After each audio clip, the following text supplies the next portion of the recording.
गुरुदेव नाम किसका आत्मा का। जय गुरुदेव नाम किसका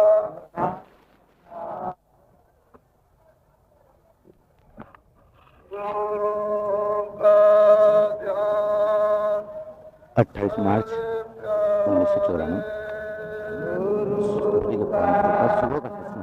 जय गुरुदेव।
जाने दो, जाओ जाओ जाओ। कहाँ जा रही है? बैठ रही है। अरे नहीं, बैठो ये बोल रहा है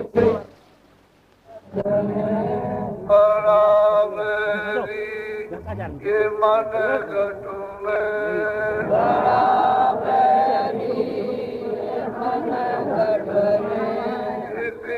काजी ना घटना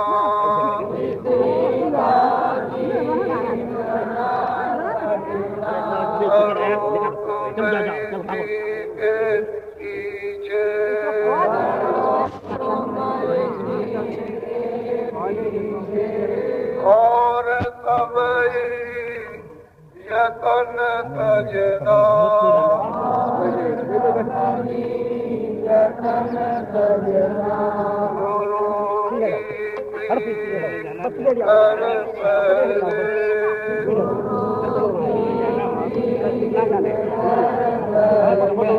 गुरु की प्रीत कर पहले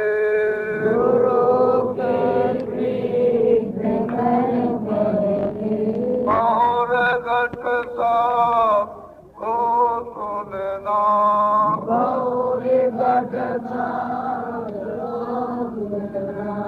मान दो बात ये मेरी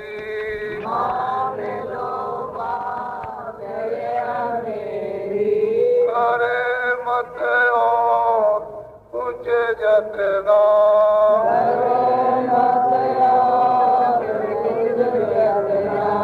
और जब जाए मन तुझसे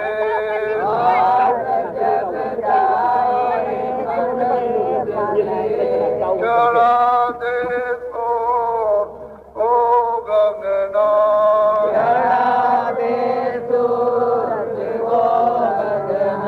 और सब काम जग झूठा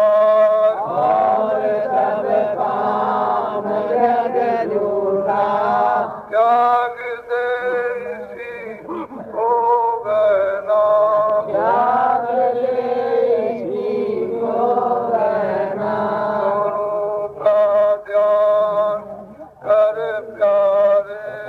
गुरु का ध्यान कर प्यारे बिना इसके नहीं छूटना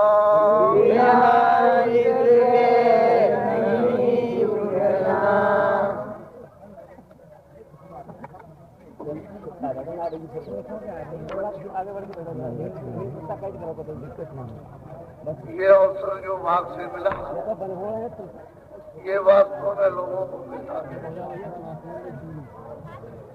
जीवन सभी का समाप्त हो जाए ये अवसर मौका बड़े बड़े विद्वान बड़े बड़े ये सब बाहर से पढ़ते हैं अंदर की कमाई का और अंदर का रहस्य राज किसी को मालूम सब बुद्धि विलास में फंसे जिन्हों को ये अवसर कभी मालूम ही नहीं है कि मैं इस मनुष्य तन में इस आत्म संपत्ति को प्राप्त करने के लिए भेजा गया ये वो अमूलक ये जीवात्माओं की संपत्ति है महात्माओं के ही द्वारा सदा ये मिलती आई और मिलेगी और किसी के पास है नहीं इधर भी आप जाओगे पूर्व पश्चिम उत्तर दक्षिण चारों धामों में आपको अंधेरा ही अंधेरा दिखाई देगा इससे यह है कि आपका ये अहोभाग सौभाग जागया इससे आप बचे हुए समय से अपना अपना निजी लाभ प्राप्त करो इसके साथ लौकिक परलौकिक दोनों काम सुधर जाए समझ जाए और दोनों कामों में हमको राहत मिल जाए शारीरिक काम और अपनी सुरत जीवात्मा के लिए तो ये तो बहुत बड़ी उस प्रभु की मालिक की कृपा और दया हो रही है अच्छे समाज की इमारत को हर व्यक्ति को अच्छे आदमी की जरूरत है अच्छा आदमी तो घर में चाहिए अच्छा पति होगा तो घर में बाल बच्चे पत्नी सुखी रहेगी घर के माँ बाप भी सुखी रहेंगे घर में अच्छा आदमी नहीं होगा तो शिक्षा मुसीबत क्लेश समाज में भी अच्छे आदमियों की जरूरत है नहीं तो सारा समाज बिखर जाएगा छिन्न भिन्न हो जाएगा और समाज के शब्द भी अर्थ भी उद्देश्य भी उसका भूल जाओ अगर अच्छे आदमी राज में होंगे तो राज प्रजा के लिए अच्छा चलेगा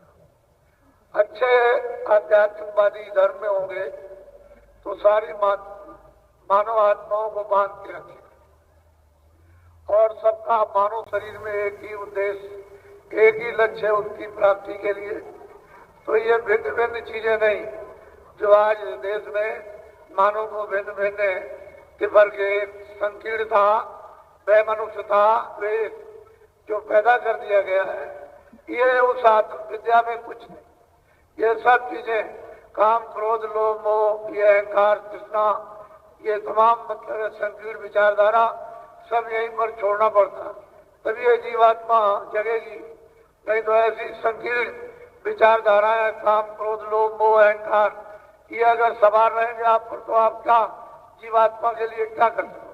कुछ नहीं। वो बेहोश पड़ी रहेगी और बेहोश हो जाएगी। इसको तो जगाना है। अगर जाग गई तो आपका ये जीवन, ये अनंत हो, आपके जीवन आपके सफल हो गए, और नहीं तो वो तो खराब हो ही गए। ये बेचारा जो मौका उसने दे दिया है, बड़ी मेहरबानी और दया करके कि आपको अनमोल है मानव शरीर, सारे संसार की संपत्ति को रख करके थाली में और आरती करो कि तुम खड़े हो जाओ, मैं ये सब तुम पर निछावर करता हूँ, संसार के हीरे जवाहरात सब तुमको देता हूँ, तो वो शरीर खड़ा नहीं। यह है अमोलक मनुष्य। आप लोग इसको कूड़े कचरे में डाल करके और उसमें डूब रहे हो।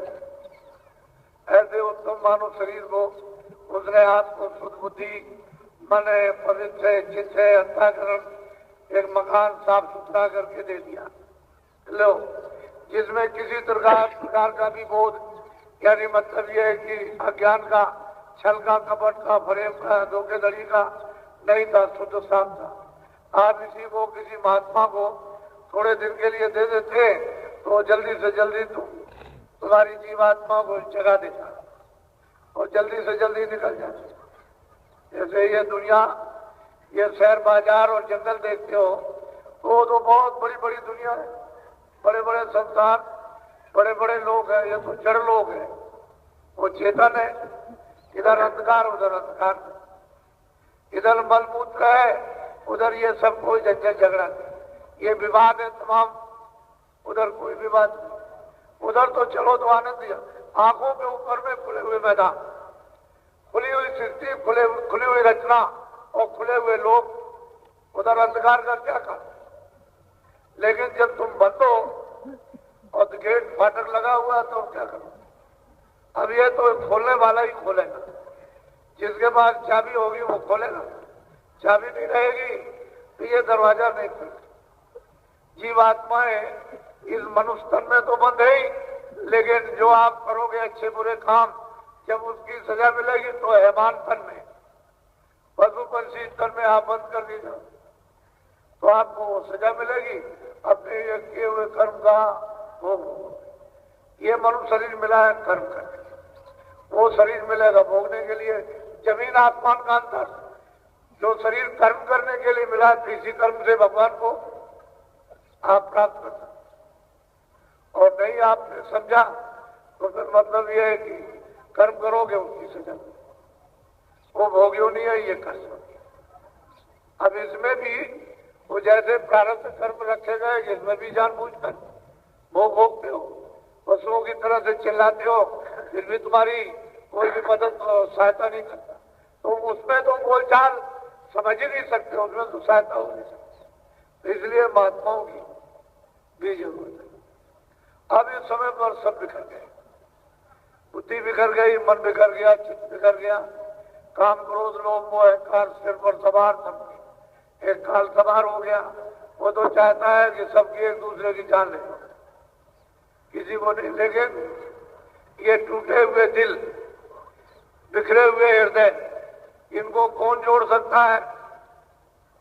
जैसे सुहागा या सुई कटे हुए कपड़े को जोड़ दे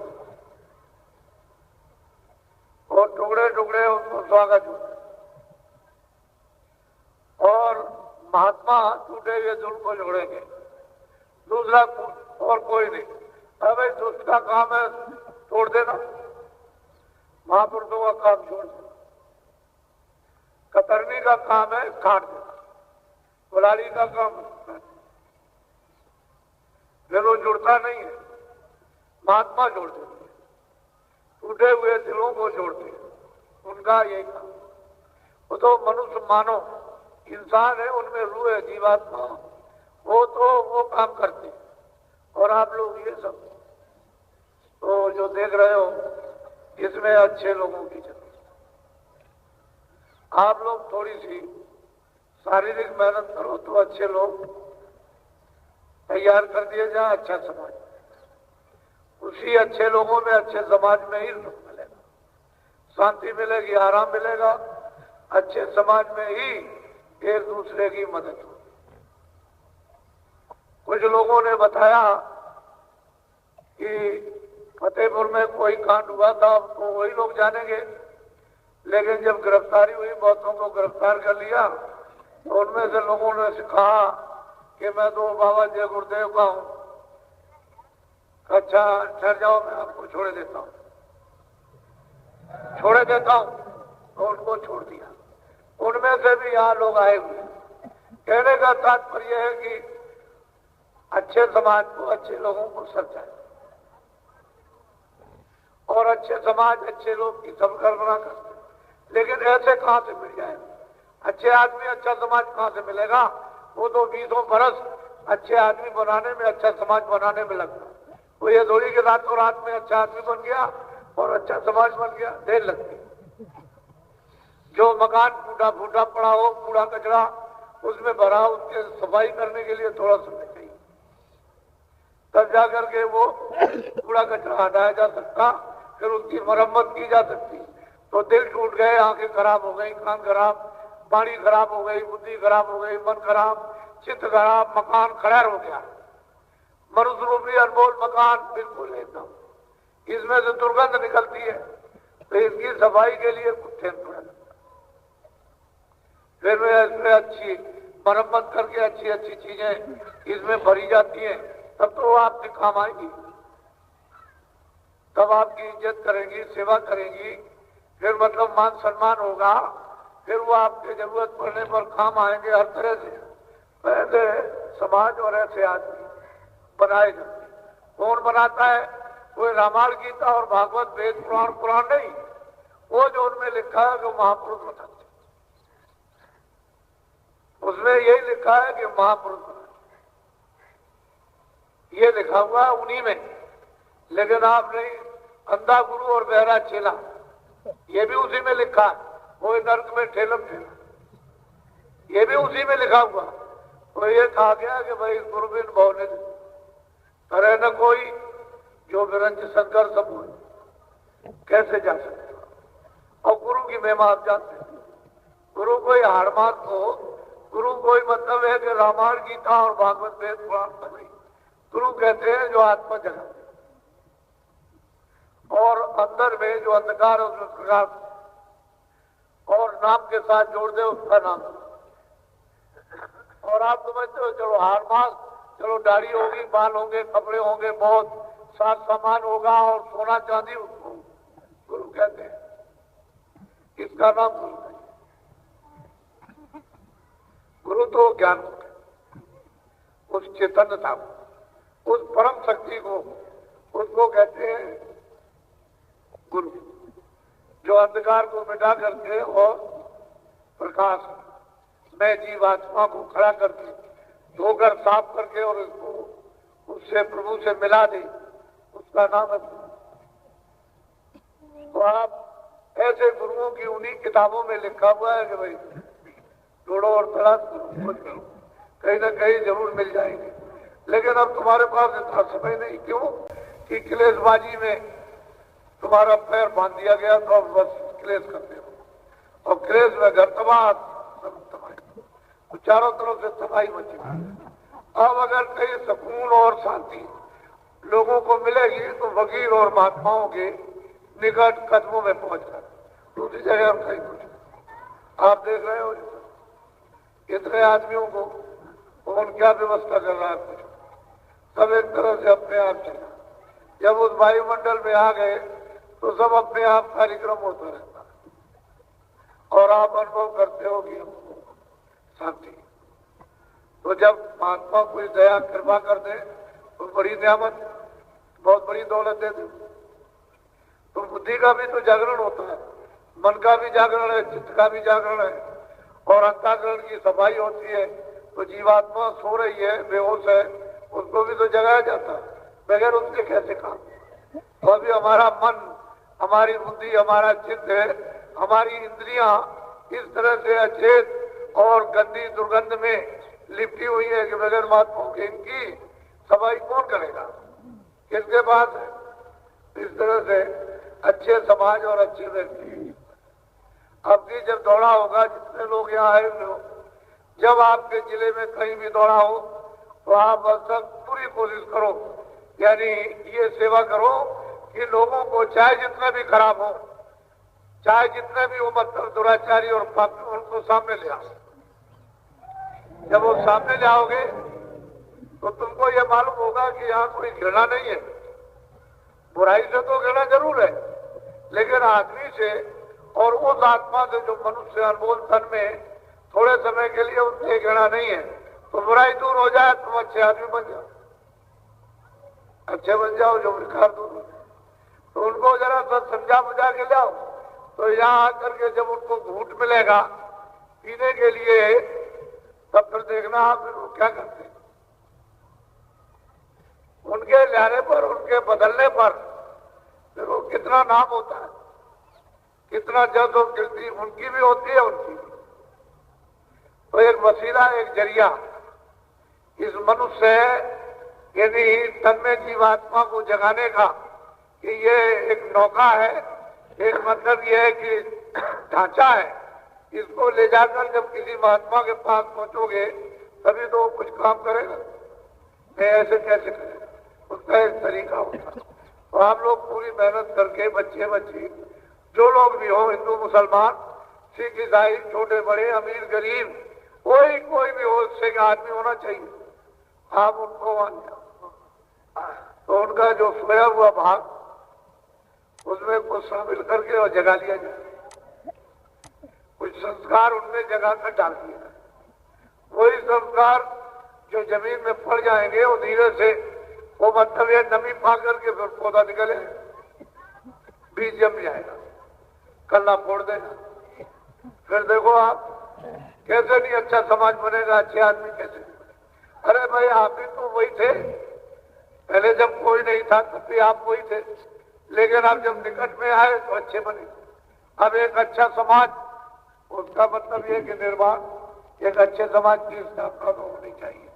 उसमें अपना अपना सब लोग योगदान मन से, बुद्धि से, हाथ चित्त से, हाथ से, पैर से, आंख के कान से, इशारा करके संकल्प करके आप कम से कम सहयोग, तो उसका कार्य जल्दी सबकी सुख और शांति, समृद्धि, खुशहाली, आत्म कल्याण के लिए। फिर आपको क्या संदेह है, तो कहीं भी बैठकर 10 मिनट 15 मिनट निर्विघ्न निश्चिंत है, झंझट झगड़े से, परेशानियों से होकर प्रभु को आप याद कर सकते हो। तो जल्दी ऐसा क्यों कि फिर आप पर गलीज नहीं आएगा, नहीं तो दूसरे की गंदगी तुरंत लगती है। गंदगी को, अपराध को, बल को, किसी ने अपराध किया और उसकी गंदगी दूसरे पर आई तो भोगने वाला वो हो गया, तो कहता मैंने तो कभी बुरा काम किया नहीं, लेकिन जो दूसरे का लाद दिया वो दूसरे का पाप आता, और आपको मालूम नहीं कि कैसे चढ़ जाता है, वो आप नहीं जानते, उसको महात्मा जानते हैं। तो युक्ति भी मालूम हो जाएगी कि दूसरों का बोझा मत लादना, जो अपना है उसको उतार दो। जब अपना उतर जाएगा और दूसरे का लादोगे नहीं, तब तो मतलब अच्छे व्यक्ति बन गए। और उनका उतरवा दो, क्यों कि तुम तो उतार नहीं सकते हो, तो जो उतारने वाला उसको उतरवा दो, तो एक अच्छा समाज बन जाए। और क्या है, तो थोड़ी बहुत तो आपको मेहनत इसलिए कि आपने हाथ से कितने जीवों को काटा और रोते रहे, सामने देखते रहे, काटते रहे, कितनों को धोखा दिया, कितनों को प्यासों मारा, कितनों को छीना चकमा दिया, बेईमानी की हर तरह से। तो ये रोते चिल्लाते चीखते रहे, ये सब बोझा लाद रखा है दुष्कर्मों का, गुनाहों का, पापों का, तो आखिर ये तो सब भोगना पड़ेगा।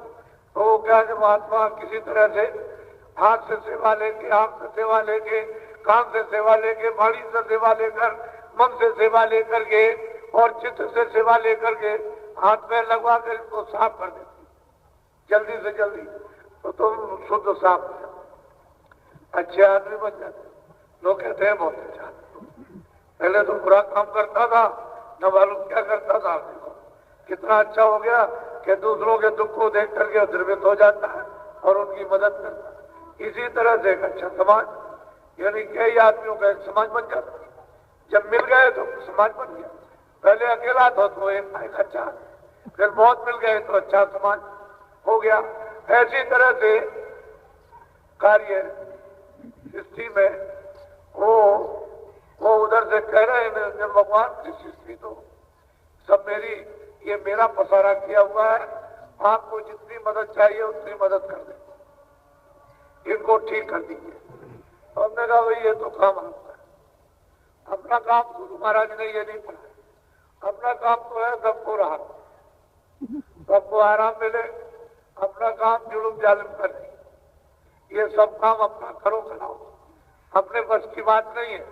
अपने बस की बात तो प्यार की, प्यार से इनको सिखाएंगे मान जाएंगे ठीक है, नहीं मानेंगे तो उसको आप निकल गए अच्छा तो यही कीजिए, हम मदद कर दें।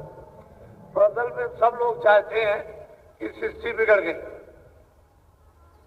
अब आदमी से दया नहीं है, पशु से दया नहीं, पक्षी से दया नहीं, कीड़ों से दया नहीं, जबकि आदमी दया का भंडार था, किसी जीव को भी देखता था तो दया है। अब वो आदमी को जो अपने में रहते हैं, घर वालों से दया नहीं, और तो दूसरे हैं जिनसे कोई मतलब नहीं, उनकी तो पहचान नहीं, लेकिन जो घर वाले उनसे भी दया नहीं रहती, उनके लिए भी क्रूर बन गया, कठोर बन गया, पत्थर जैसा। और ये समझता ही नहीं कि इनको वैसी क्रिया हो रही। तो असल में ये तो महात्मा जब मेहनत करते हैं और वो मतलब है दया का स्रोत, वो दया कोई यहाँ खेतों में थोड़ी कि चलो तिजोरियों में रखिए, प्रेम कहीं खेतों में बोया थोड़ी जाता है कि चलो खोली तिजोरी उसमें से निकाल लिया, वो तो प्रेम और दया का स्रोत है। महात्मा उधर जुड़े होते हैं, वो दया और प्रेम है, तभी अमोलक दौलत मनुष्य शरीर में सुरतों को जीवात्माओं को मिलती है, नहीं तो कहां है। तो अभी दौरा होने वाला है, अभी कार्यक्रम का विचार किया जा रहा है। अब वो किधर होगा तो आपको सबको सूचना, हर प्रदेशों को सूचना मिल जाएगी कि बाबा जी मथुरा से दौरे पर निकल गए, किधर गए ये सब आपको सूचना मिलेगी। तो आप लोग उसी तरह से जैसे अभी आप संदेश को दूसरों के कानों तक, आपका नहीं है ये, तो महात्मा अपने आंख, अपने कान, अपने हाथ तमाम बना देते हैं, हाथ पैर बना लेंगे और फिर वो काम करवाते हैं कि करो ये सब मेरे अंग है, इनसे तुम काम करो, तो फिर ये काम करते हैं, संदेशा देते हैं। तो इनका संदेशा नहीं है, वो तो उनका संदेशा है, उसका जरिया है पहुंचाने का कि भाई वो संदेशा पहुंचा दिया। अरे भाई मैं भी तो उधरी से लाता हूँ, तो आपको ये इसको देता हूँ कि भाई तुम पहुंचा दो, तो पहुंचाया जा रहा सबको, धीरे धीरे धीरे धीरे धीरे उसी तरह से कार्यक्रम अपना रखो। सुबह उठो, कोई भी एक प्रार्थना याद कर लो, तो उठते ही एक प्रार्थना की, उठते ही पहले ही बैठ करके मतलब ये प्रणाम किया, जो पांचों नाम, पांचों रूप है उसको नाम लिया, पांचों रूपों को याद किया, उनको प्रणाम किया। दोनों आंखें बंद करके प्रणाम करो, ताकि ऊपर से उनकी नजर, उनकी मेहर की, दया की, कृपा की दृष्टि तुम्हारी तरफ हो, और वहां से किरणें दया की छूट पड़े और तुम्हारे पास सखाएं तुम्हारी सफाई करें। कोई प्रार्थना कर लो, उसके बाद फिर है मौन हाथ उठा करके 2 मिनट, 5 मिनट, 10 मिनट तुम्हारे पास समय रुचि के अनुसार, कि हमको भजन में अच्छा लगता है तो जरा भजन करते हैं, ध्यान में अच्छा लगता है तो अच्छा आप सुमरण करेंगे तो आप थोड़ा सुमरण कर लीजिए, ये करें। फिर उसके बाद अपने बच्चों की सेवा, जो भी घर में करते हो, फिर काम करते हो, खेती दुकान दफ्तर का चले जाओ।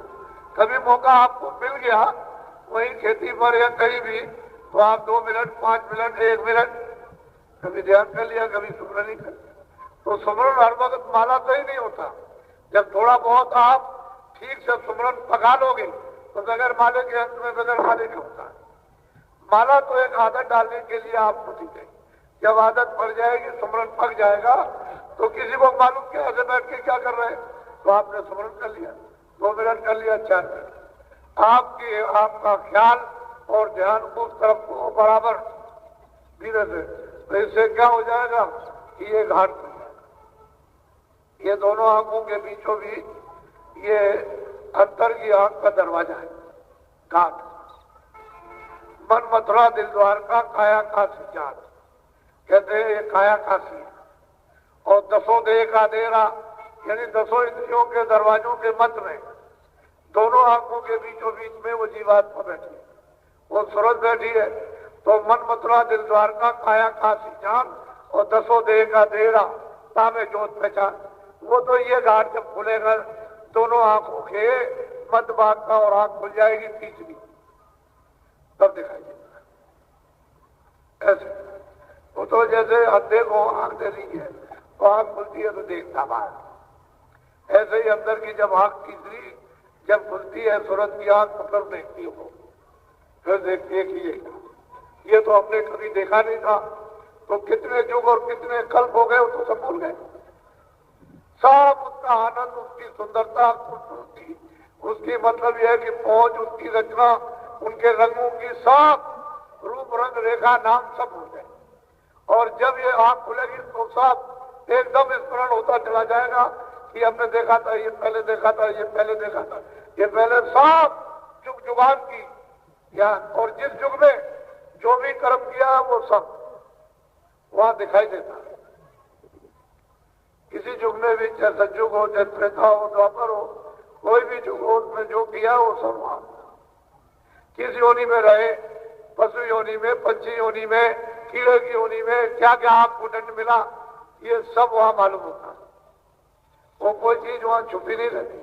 उसी को कहते हैं दिव्य नेत्र ज्ञान चक्र, उसी का नाम शिव। वो चीज असली है कि घाट पर सब है। तो मैं आपको ये बात इसलिए याद करा रहा हूं कि आप राजनीतिक रगड़े झगड़े में मत फंसो, इससे धीरे से अलग हो जाओ। ये वर्तमान का राजनीतिक जो रगड़ा झगड़ा है, इससे हिंदू, मुसलमान, सिख, ईसाई, छोटे बड़े, सवर्ण अवर्ण, ज्ञानी और अज्ञानी, ये सब, और जो सवर्ण के अज्ञानी हो गए वो भी, और अवर्ण तो अज्ञानी थे, सब उससे अलग हो जाओ। क्योंकि वो तो अपने अपने स्वार्थ का है, आप में उसका कुछ लाभ नहीं, कुछ आपको लाभ होने वाला नहीं है सिवाय कर। तो थोड़ा सा निकल जाओ, जरा सा जाओ, उस चक्करबाजी में मत, नहीं तो आपको महान यात्राएं मिलेगी और फिर कोई सुनने वाला नहीं। इसको समझ लो, जरा सा आप थोड़ा सा अलग हो जाओ। जब खड़े होकर के जब तुम देखोगे तब तुम्हारी समझ में सब आ जाएगा। बुद्धि जब बोध हो जाए, विवेक हो जाए, तो ये सब समझ में आएगा, जरा सा अलग हो जाओ। लेकिन जब तक उसमें तुम गिरे हुए हो तब तक तुम्हारी समझ में कुछ नहीं आ सकता है कि मैं किसका हूं, कौन मेरा। तुम किसी के नहीं हो और तुम्हारा कोई नहीं। वह सबको अपनी अपनी बड़ी, तेरी क्या कह रहे, तुम हो क्या, वह अपनी अपनी पड़ी हुई है। तुम्हारी कुछ चिंता नहीं, अपनी चिंता है। इसलिए तुम जब अलग हो जाओगे, जरा दूर हो जाओगे, फिर देखोगे तो आपको मालूम हो जाएगा, अरे ये है कैसे, हम भी धोखे में थे, वो भी धोखे, दोनों के दोनों एक दूसरे के धोखे में, और दोनों ठग, दोनों ठग। समझ लो अच्छी तरह, थोड़ा इसका लगा। ये मैं बराबर आपको प्रेरणा देता हूं कि आपको कुछ नहीं मिलेगा। थोड़ा अलग हट जाओगे धीरे से तो आपको अच्छे आदमी समझ में आ जाएंगे, अच्छा समाज। फिर आप उस अच्छे आदमी और समाज में पहले तो मानवता का धन ले लीजिए, फिर वो आध्यात्मिकता का धन लीजिए आप, उसके बाद में फिर कुछ आप सब कुछ कर सको। अभी तो आप कुछ नहीं कर सकते हो, ना मनुष्य नहीं हो, तो आध्यात्मिक बात तो बहुत दूर है, तो करोड़ों अरबों खरबों को दूर हो गई। जब मनुष्य ही नहीं हो तो आप क्या किसी का कर सकते हो? तो मनुष्य तो बन जाओ, इंसान तो बन जाओ। जब इंसान बनोगे तो ना वहां कोई छोटा, ना बड़ा, ना कोई अमीर, ना कोई, सब मनुष्य है, सब अपने। जब तुम अपने अपने सब समझोगे, अपनी जैसी तकलीफ, तो वे दूसरों की इमदाद, मदद वो तुम्हारी होगी। तो मनुष्य तो बनो, इंसान तो बनो। फिर कोई ना मुसलमान से झगड़ा नहीं, हिंदू से झगड़ा नहीं, ईसाई से, न इनसे झगड़ा, न सवर्ण से झगड़ा, न अवर्ण से झगड़ा, न अर्जनों से झगड़ा, न आदिवासी से झगड़ा, न ब्राह्मण से झगड़ा, न वैश्य। भाई मनुष्य बन गए वहां। यहाँ देखो सब तरह के लोग हैं, सब प्रेमी आए क्या किस बात किस बात पे सब लोग क्या एक अपनी सब अपनी